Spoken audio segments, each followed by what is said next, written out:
अस्सलाम वालेकुम जी। हमारी साइट है शरीफ साहब की, पुरानी साइट है, 2 साल हो गए अल्हम्दुलिल्लाह। 15 किलोवाट का यहाँ एक्चुअली 15 किलोवाट 3 फेज़ इन्वर्टर लगा हुआ है। नेट मीटरिंग इनेबल्ड है, विद बैटरीज इन्वर्टर है। ड्यूरिंग लोड शेडिंग भी पावर देता है, तो during load shading inverter turn off नहीं करता, चलता रहता है। शरीफ साहब को आप देख सकते हैं, इनका इंटरव्यू भी हमने लिया है और वो भी आपको दिखाएंगे इनका फ़ीडबैक क्या रहा है, इनका कैसा एक्सपीरियंस रहा है हमारे साथ। तो अल्हम्दुलिल्लाह 80 किलोवाट आवर इस साइट पे 15 किलोवाट के 345 वाट्स के मोनोक्रिस्टलाइन पैनल्स लगे हुए हैं ट्रीना के।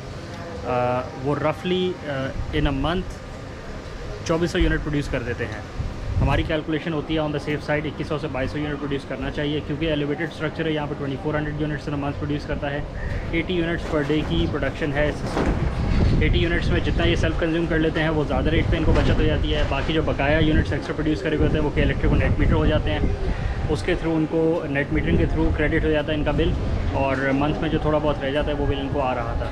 उसके बाद इन्होंने 6 किलोवाट्स का ऐड ऑन करवाया है, कल ही कराया हमने अल्हम्दुलिल्लाह। 5 किलोवाट्स के पैनल्स हैं, 645 वाट्स बाईफेशियल कैनेडियन सोलर के पैनल्स हैं। मोनोक्रिस्टलाइन पैनल है, हाफ कट टेक्नोलॉजी उसमें भी इनकॉर्पोरेटेड है। साथ ही साथ अब 2 सिस्टम हो गए, एक 6 किलोवाट का ऑफ ग्रिड सिस्टम हो गया है। असल में वो हाइब्रिड सिस्टम है, लेकिन क्योंकि कराची में सिंगल फेस पे नेट मीटरिंग अलाउ नहीं है, तो उसको भी ऑफ ग्रिड कैपेसिटी में ही चलाया जाएगा। प्लस 15 किलोवाट का एक्चुअली हाइब्रिड इन्वर्टर मौजूद है।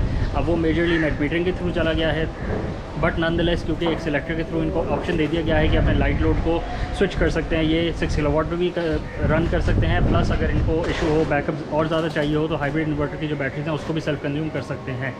तो ये इनको एडिशनल ऑप्शन दिया गया है कि अपने लोड को स्विच कर सकते हैं बिटवीन द लाइट लोड। जो हाई लोड है, एसी का लोड है, वो एचएलई टेस्ला एचएलई पर ही रखा गया है, क्योंकि उसकी कंजम्पशन ओनली ड्यूरिंग पावर जब आ रही होगी कि इलेक्ट्रिक से वो तभी रन कर सकते हैं। उसको बैटरी पर रन करना सूटेबल नहीं है, क्योंकि बैटरीज फिर बहुत तेज़ी के साथ ड्रेन हो जाती हैं। बाकी आपको इन्वर्टर रूम भी दिखाते हैं।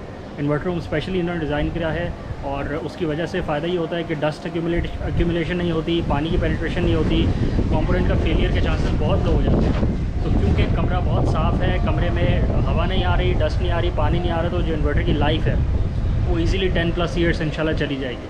अगर इसी इन्वर्टर को आप ओपन में लगा देंगे तो हर हफ्ते आपको इसको ब्लोअर से साफ़ करना पड़ेगा, और इसी में मिट्टी एक्यूमुलेट होती जाएगी, और जो इलेक्ट्रॉनिक कंपोनेंट्स हैं वो ओवरहीट करने के चांसेस बढ़ जाते हैं। ये फवाद भाई हैं, जवाद भाई हैं, जिन्होंने मुझे 2 साल हो गए एक 15 किलोवाट का सिस्टम लगा के दिया था, जो कि अभी तक मुझे उसमें कोई प्रॉब्लम नहीं है। और लोग मुझसे पूछते हैं कि भाई आपके ऐसे ही चल रहे हैं, ये चल रहे हैं, उनको कुछ अवेयरनेस नहीं है।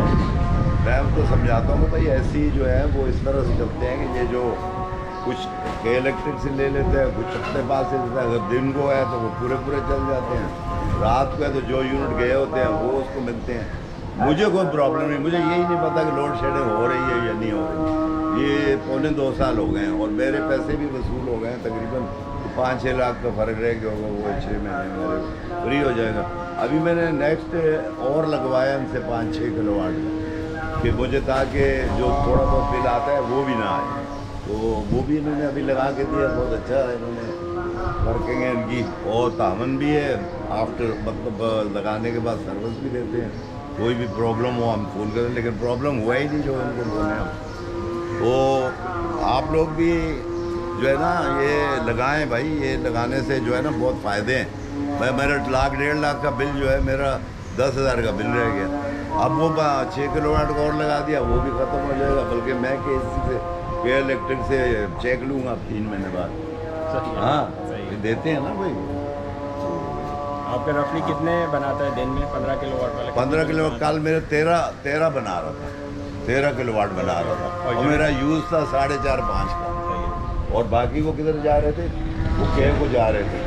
और वो मुझे अभी दूसरा जो मैंने लगाया 6 किलोवाट का, उसमें मुझे अब मैंने वो लाइट लोड उस पर डाल दी है। अब वो जो नेट से लेगा वो ले तो सकते हैं ना भाई, वो उसमें इस्तेमाल होंगे मेरे। और यूनिट बना दिन में 80 15 किलोवाट का 80 किलोवाट पर आवर, 80 किलोवाट का उसमें बैलेंस आता है।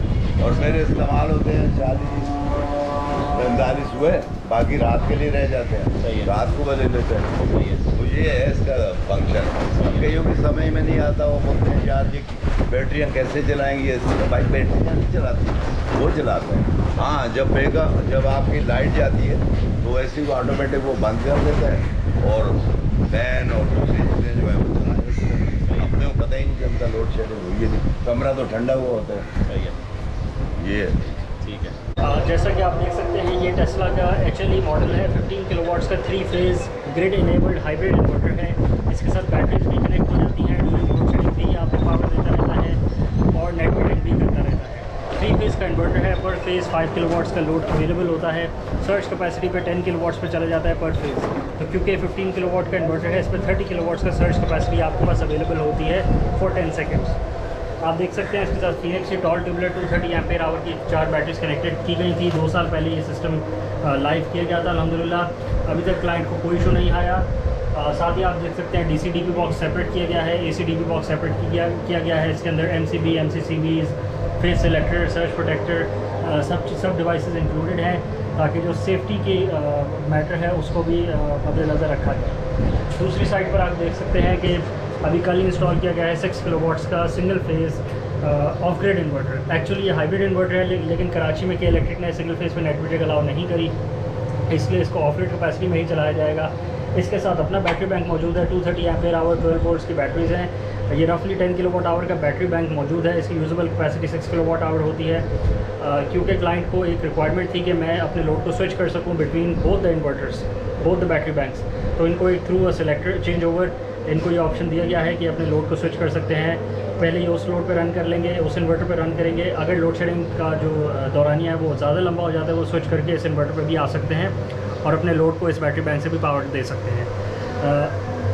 इस इन्वर्टर में टच स्क्रीन होती है। टेस्ला HLE 15 किलोवाट के इन्वर्टर में टच स्क्रीन मॉड्यूल होता है 5 इंच का। उस पर आप देख सकते हैं कि पर फेज़ जो जनरेशन हो रही है, क्योंकि अभी हाँ जी क्लाउडी वेदर है, मौसम ऐसा है, बारिश का माहौल है, तो एक स्ट्रिंग पे 2500 वाट प्रोड्यूस हो रहे हैं, सेकंड स्ट्रिंग पे अराउंड 2200 वाट्स प्रोड्यूस हो रहे हैं सोलर के, और तीसरी स्ट्रिंग पे 2200 वाट्स प्रोड्यूस हो रहे हैं। लोड इनका अगर कंपेयर करें तो एक फेज़ पे 1000 वाट का लोड है, दूसरे फेज़ पे 1400 का लोड है और तीसरे फेज़ पे 815 वाट का लोड है। तो क्योंकि सोलर की प्रोडक्शन ज़्यादा है तो पहले पावर लोड को जाएगी और जो बची हुई पावर है वो आप देख सकते हैं कि येलो लाइन्स के थ्रू ग्रिड में भी फीड इन हो रही है। तो नेट मीटरिंग का जो ऑप्शन है वो भी इनेबल्ड है इस इन्वर्टर में। साथ ही साथ आप देख सकते हैं बैटरीज क्योंकि फुली चार्ज हैं तो बैटरीज 100% में मौजूद है। No energy is going into the batteries at the moment, batteries fully charge है। अगर आप एनर्जी स्टेटिस्टिक्स पे आएँ तो इसने क्योंकि अभी सुबह 1 बजे का टाइम है, दोपहर का 1 बजे का टाइम है और आज क्लाउडी वेदर है, बारिश का सीज़न है और सन अपनी full energy full peak capacity पे नहीं रन कर रहा है, तो इसने 31 यूनिट्स अभी तक प्रोड्यूस कर दी हैं। 31 यूनिट से प्रोड्यूस कर चुका है। इसमें से अराउंड 15 यूनिट्स सेल्फ कंज्यूम करे होंगे और रफली 15 किलोवाट जो है 15 किलोवाट आवर वो नेट मीटर कर दिए होंगे। अभी 1 बजा है, अभी रफली 1 बजा है ये, बना बिल्कुल, क्योंकि ये एलिवेटेड स्ट्रक्चर है, इसकी हाइट बहुत अच्छी है, ये ज़्यादा से ज़्यादा टाइम तक बनाता रहता है। मगरिब के पास, मगरिब से 1 घंटा पहले तक भी ये बनाता रहता है, प्रोडक्शन करता रहता है।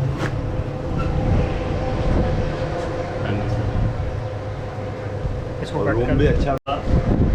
सोलर सिस्टम के जो कंपोनेंट्स हैं ये डेलिकेट कंपोनेंट्स होते हैं, ये लाइक कंप्यूटर्स हैं, इनके अंदर पूरे के पूरे PCBs लगे हुए होते हैं, तो इनको जितना सेफ़ एनवायरनमेंट पे रखा जाए उतना कस्टमर के लिए ज़्यादा अच्छा होता है।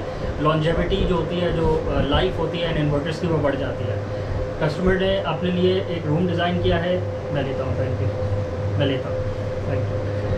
कस्टमर ने अपने लिए रूम डिज़ाइन किया है और बारिश से बचाया है इस इन्वर्टर को, पानी से बचाया है और मिट्टी से बचाया है। एग्जॉस्ट फैन रूम में मौजूद होना लाजमी है और एक वेंटिलेशन के लिए वॉल फैन होना भी लाजमी है। Both this components will run at all times 24 hours ताकि हीट अप ना हो, क्योंकि ये एक इलेक्ट्रिसिटी प्रोड्यूसिंग, ये आपकी आपको रेवेन्यू कमा के देता है ये सिस्टम। तो उस पर अगर आप 1 यूनिट दिन का बिजली की मद में खर्च कर लें तो it is not a big deal.